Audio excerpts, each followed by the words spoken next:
I'm struck by the fact that Stonehouse is generally recognized as a world-renowned scholar. He was an international figure. There's no doubt about it.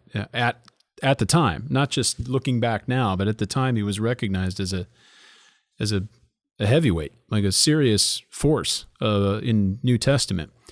But when we look upon his curricula vitae now, it might not appear to be that impressive. Certainly not from contemporary standards. If you're looking at it just in terms of books, commentaries, and then, I don't even know, conference addresses and whatnot. But there's this enormous hidden corpus that's not buried, but it's not readily available if you're not looking for it in the Presbyterian Guardian. And we tend to think of the Guardian as a newspaper, a little journal. We don't think of it as a real academic place or an outlet for theological writing. It certainly is theological, but its intent was for the lay people to keep them updated about the goings on in Presbyterianism. It became necessary after a fallout with some board members at Westminster who were not supportive of the founding of a new church. So there were people supportive of Westminster who were not supportive of the Presbyterian Constitutional Covenant Union, which eventually became the OPC. Samuel Craig was one, and he published Christianity Today, which now they couldn't, Machen and his colleagues, Westminster included, could not speak out. They didn't have an outlet, a mouthpiece, a place to write, so they created the Guardian. So we don't think of that as some sort of bastion of New Testament orthodoxy or ecumenical theology, whatever. But there's enormous amounts of material in The Guardian from Ned Stonehouse. And I've been enjoying greatly reading through all of that, hopefully doing some work that'll eventually become something for a larger group of people to appreciate. But it's key to tie this back in with this third era that Charlie identifies, Stonehouse representing the time period of the era of ambivalence. Charlie certainly recognized Stonehouse's genius, didn't he?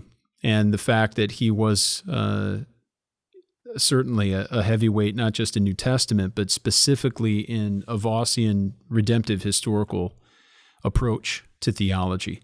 And even with some interactions and personal correspondence, personal meeting up with Herman Ritterboss and others, Charlie certainly was keyed into the special blessing we had from the Lord in Ned Stonehouse. Oh, yeah, I cannot agree more.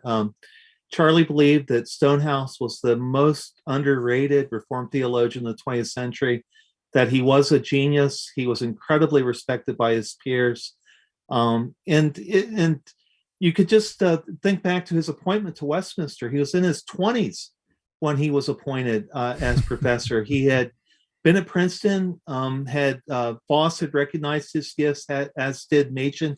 And back then, the model was you would go to Europe. The best students would go from Princeton to Europe. And so Stonehouse went to the Free University and did his dissertation under Groscheid, and immediately came back and taught at Westminster for the next 33 years until his sudden death in 1962. But his scholarship was just of the top rate. And yet at the same time, he was a servant who gave himself to the church. Yes. And he loved the cause. And you can see that in that in some ways, he's most well known as probably his crowning achievement is just that beautiful biography of Machen, which took him 17 years to produce.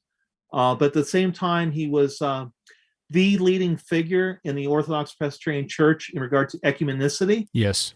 From 1947 to 1962, he was the man we sent everywhere. Internationally, he was known for his scholarship. He was an editor of a major commentary series. He wrote books that on the Synoptic Gospels in Matthew and Mark that were profound. And later scholars like Moses Silva have really attributed to him a great understanding of unity and diversity.